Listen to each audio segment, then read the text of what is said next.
अज्ञानतिमिरान्धस्य ज्ञानाञ्जनशलाकया चक्षुरुन्मीलितं येन तस्मै श्री गुरवे नमः। नमः कमलना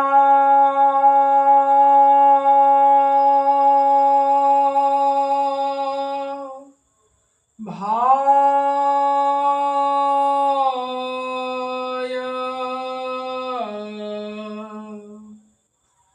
नमः कमलमालिने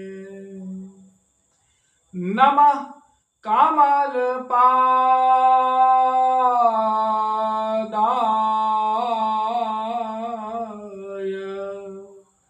नमस्ते कमलेक्षण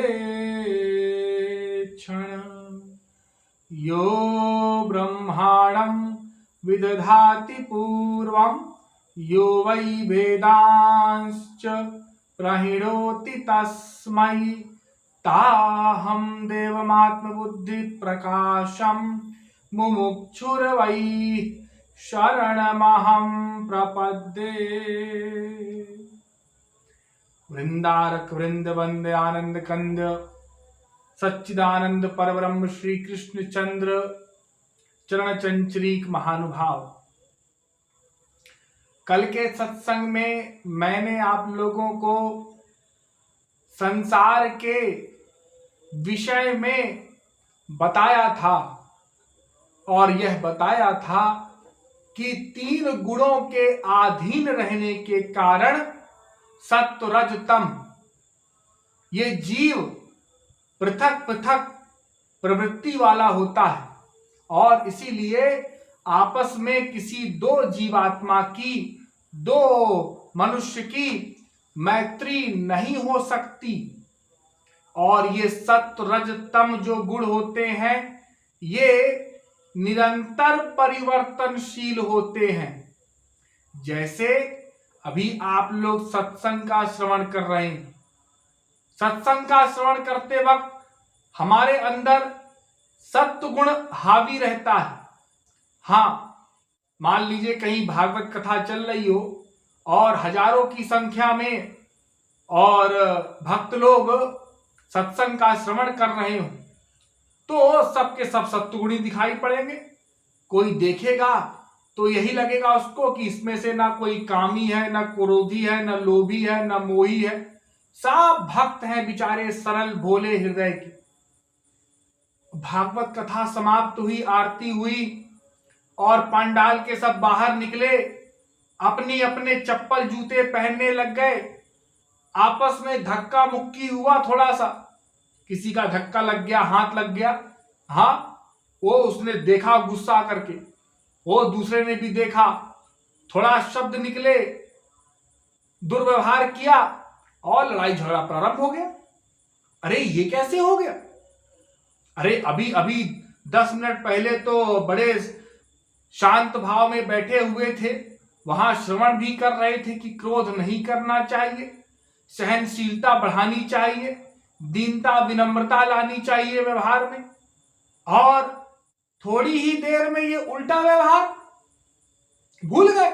हाँ, वो तमोगुण हावी हो गया, वो आ गया अंदर से, वो बैठा था, वो समाप्त नहीं हुआ था, वो छिपा हुआ बैठा था। तमोगुण, वो रजोगुण बैठा रहता है। इसी प्रकार से ये जो 3 गुण हैं ये जीव पर हावी रहते हैं। तो ये सारे के सारे माया के गुण हैं, ये इनसे पार जाना होगा। हाँ, इनसे पार कैसे जाएंगे? भक्ति द्वारा, क्योंकि भगवान ही माया को समाप्त कर सकते हैं और कोई नहीं। भगवान ने गीता में कहा अर्जुन से, दैवी एषा गुणमयी मम माया दुरत्यया मामेव ये प्रपद्यन्ते माया में तांतरंति ते। हे अर्जुन, ये दैवीय माया है, मेरी माया है। और कैसी है? दुरत्यया है, अर्थात परम ऐसा पीछे छोड़ेगी नहीं आसानी से। तो फिर महाराज कैसे करेंगे हम, कैसे हम इस माया से पीछा छुड़ाएंगे भला? अरे जब आप कह रहे हैं कि मेरी माया है तो फिर आप ही छुड़ा दीजिए, आप ही कृपा कर दीजिए। अरे मेरी कृपा ऐसे नहीं होगी तो फिर कैसे होगी? तो भगवान ने कहा, मामेव ये प्रपद्यन्ते, जो मेरी ही शरण में आएगा, बस माम एव। भगवान ने डबल डबल कहा। अरे मेरी कह रहे हैं तो एव लगाने की क्या आवश्यकता है? लेकिन भगवान ने लगा दिया जोर देने के लिए। तुम भगवान की ही जो शरण में जाएगा, संसार की भी नहीं लगाया, भगवान की ही, उस पर भगवान कृपा करेंगे। तो ये सत्व रजतम के कारण ही संसार में तमाम लड़ाई झगड़े होते हैं और जीव जीव एक दूसरे से परस्पर विरोध कर लेते हैं। तो ये संसार खतरनाक है क्योंकि इसी ने अनंत जन्म बिगाड़े हैं हमारे। अनंत जन्म से भगवान में बाधा डालने वाला, भगवान की भक्ति में, ये संसार ही है। हाँ, अब इसमें संसार दोषी नहीं। कुछ लोग संसार को दोषी मान करके संसार को गाली देते रहते, अरे तुम्हारे कारण हम भगवान से नहीं मिल पा रहे ना। संसार दोषी नहीं है, माया दोषी नहीं है, मन दोषी है।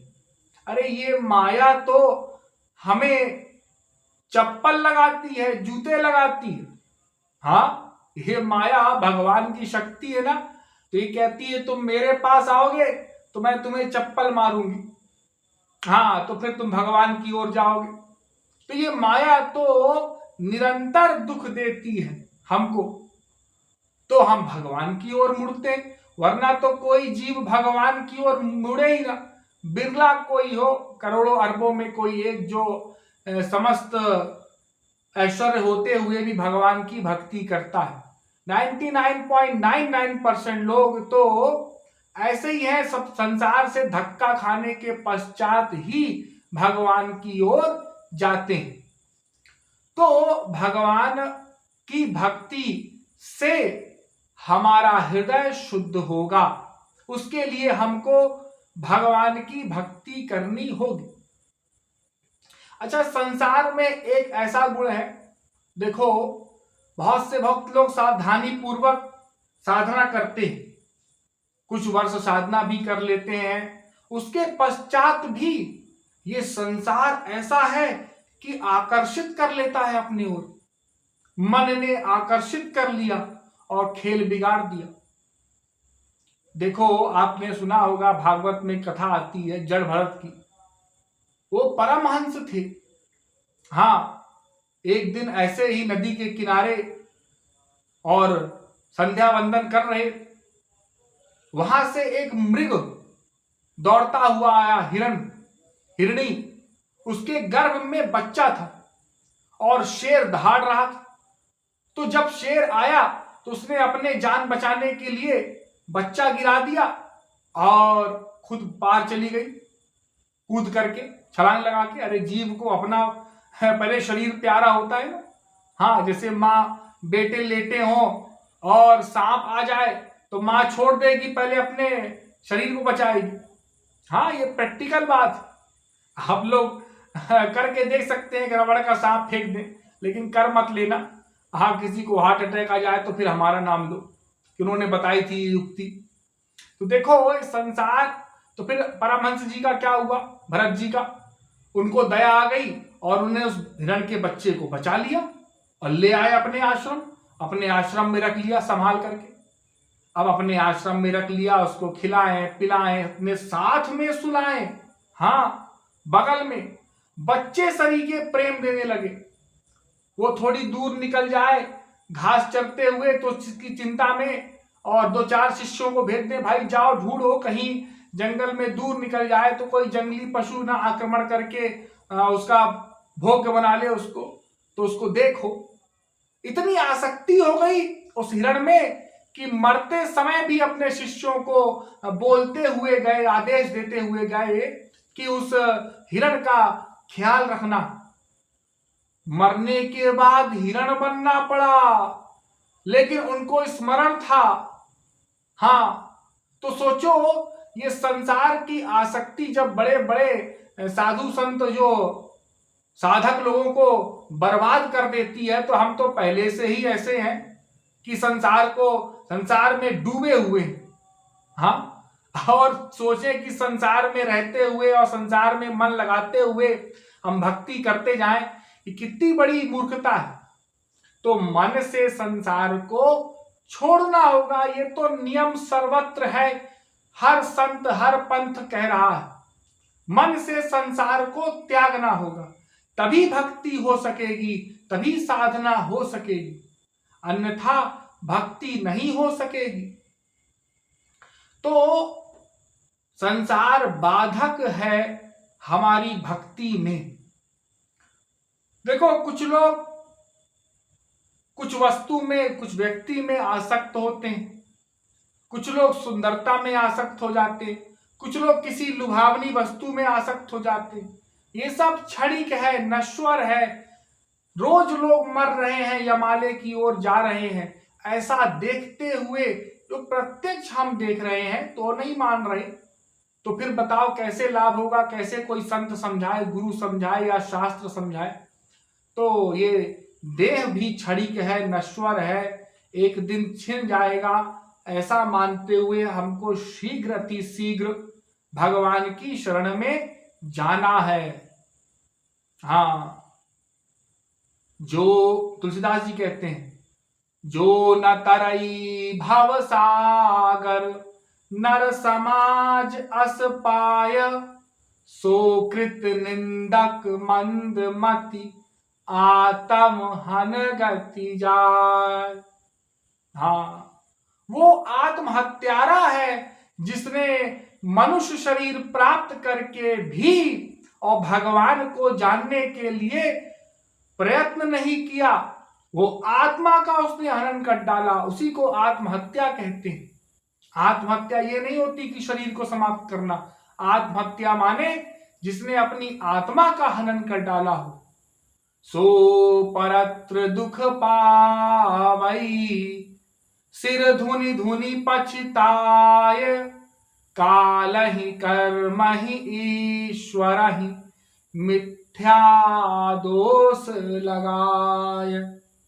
हाँ, वो जब मर जाता है, मृत्यु हो जाती है उसकी, तो मरने के पश्चात अपने कर्म को दोषी नहीं ठहराता। वो कहता है समय ने ऐसा कर दिया, हाँ ये भगवान ने ऐसा कर दिया, ये तमाम प्रकार के बहाने बनाता है।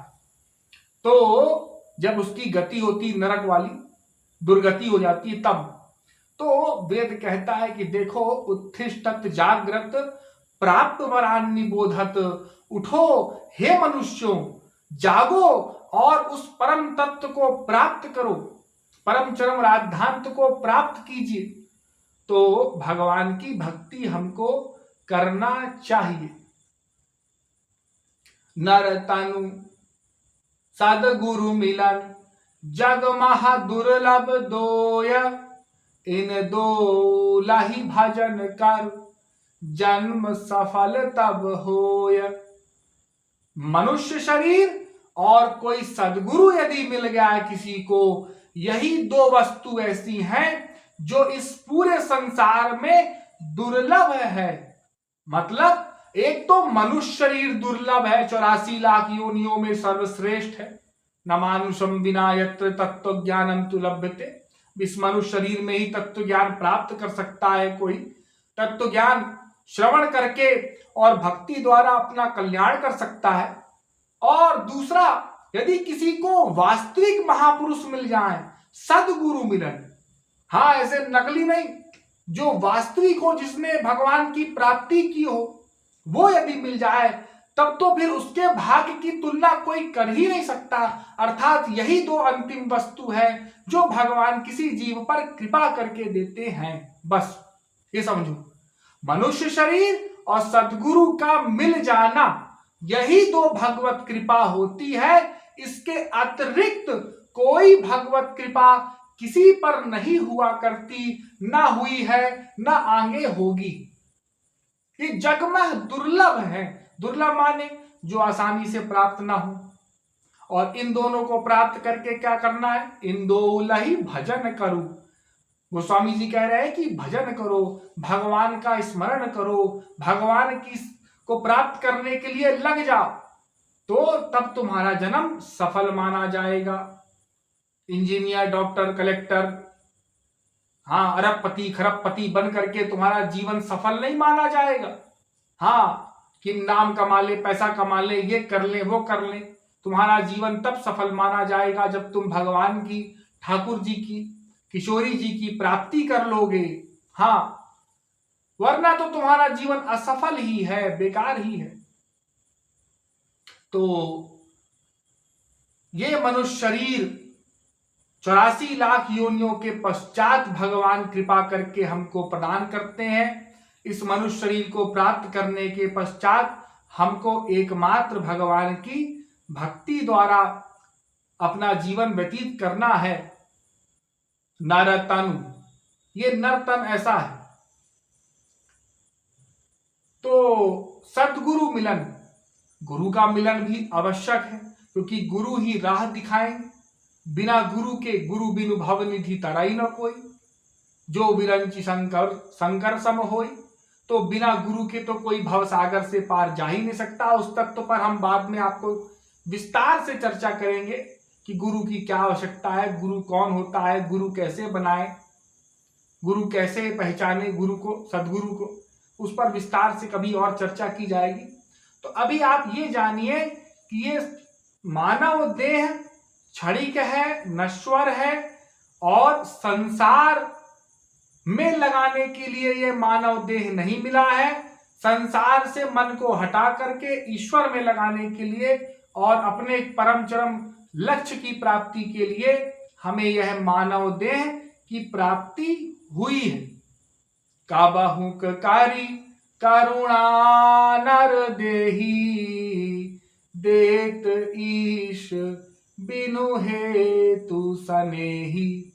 कभी करुणा करके भगवान मानव देते हैं और हम लोग ऐसे ही गवा देते। ऐसा नहीं करना चाहिए। इसको, इसका क्षण क्षण का सदुपयोग करना चाहिए।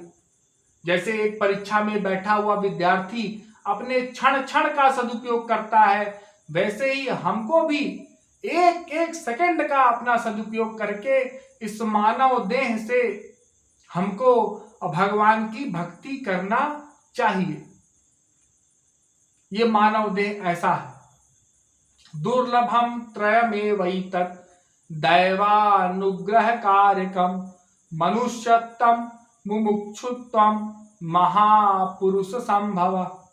आदि जगत गुरु शंकराचार्य ने भी कहा कि 3 चीजें दुर्लभ हैं। पहला है मनुष्य शरीर, दूसरा है महापुरुष का मिल जाना, और तीसरा इन्होंने एक और प्लस कर दिया। वो क्या कह दिया? मुमुक्षा। मुमुक्षा माने प्यास, भूख, किसी को खाने की व्याकुलता जैसी होती है ना, वैसी। जैसे किसी को भगवान को पाने की व्याकुलता हो जाए, जैसे तुलसीदास थे, सूर, मीरा, कबीर, इनको हो गई, इन्होंने प्राप्त कर लिया। हमको नहीं हुई तो हमको नहीं मिले। इनमें कोई अलग से कोई इंद्रिया नहीं थी, कोई मन बुद्धि नहीं था, हमारे जैसे ही थे, लेकिन भगवान को पाने की ललक पैदा कर ली। आप कहते हैं, सोच रहे होंगे कि हो सकता है हमको सद्गुरु का ज्ञान नहीं प्राप्त हुआ होगा। ऐसा नहीं है। अरे अनंत जन्म बीत गए, सद्गुरु भी मिले हैं कई बार, लेकिन हमने उनके ज्ञान का श्रवण करने के पश्चात भी पेंडिंग में डाल दिया। अरे चलो भाई 2, 4, 5, 10 साल बात करेंगे, देखेंगे। अभी जवानी है, बुढ़ापे में करेंगे, बूढ़ा हुआ अरे अभी तो हमारे जैसे कितने पड़े हैं, फिर और बूढ़े हो जाए फिर करेंगे। ऐसा कहते कहते मर गए, अनंत बार मर गए, लेकिन किया नहीं। तो शंकराचार्य ने कहा मुमुक्षा होना चाहिए। यदि पाने की भूख होगी तो प्राप्ति में देरी नहीं होगी, 1 सेकंड में प्राप्ति हो जाएगी, क्योंकि भगवान तो चाहते हैं कि तुमको सब कुछ दे दे, लेकिन हम प्राप्त नहीं करना चाहते। तो मुमुक्षा भी होनी चाहिए, व्याकुलता पैदा करना होगा भगवान को प्राप्त करने के लिए। यह सबसे इंपॉर्टेंट बात है, इस बात पर हम जोर नहीं डालते। ज्ञान ले लेते हैं गुरु से, शास्त्र का भी अध्ययन कर लिया, ज्ञान भी ले लिया, सुन लिया, लेकिन उसके पश्चात बस अब फिजिकल कर्म बंद हो जाता है हमारा, फिजिकली हम कुछ करते ही नहीं है, मन का चिंतन भी नहीं करते, न गुरु सेवा में लगते हैं तन से, न मन से, न धन से, तीनों चीजों को शून्य किए हुए हैं और सोचते हैं भगवान की कृपा हो जाए, भगवान करुणा कर दे। ऐसा कैसे हो सकता है भला? तो हमको करना होगा साथ में। हाँ, तो उसके लिए हमको वास्तविक सदगुरु की शरण में जाना होगा, क्योंकि बिना गुरु की शरण में गए हमको सही सही ज्ञान नहीं मिलेगा, और फिर जो आगे विशुद्ध प्रेम है, दिव्य प्रेम, वो भी प्राप्त नहीं हो सकेगा, क्योंकि वो सदगुरु के ही हाथ में होता है, उन्हीं के पास दिव्य पावर होती है। तो सदगुरु कौन होता है, उसको कैसे पहचाने, गुरु कैसे बनाए, गुरु के क्या लक्षण होते हैं, इस विषय पर हम कल बताएंगे। आज के लिए इतना ही। बोलिए वृंदावन बिहारी लाल की जय।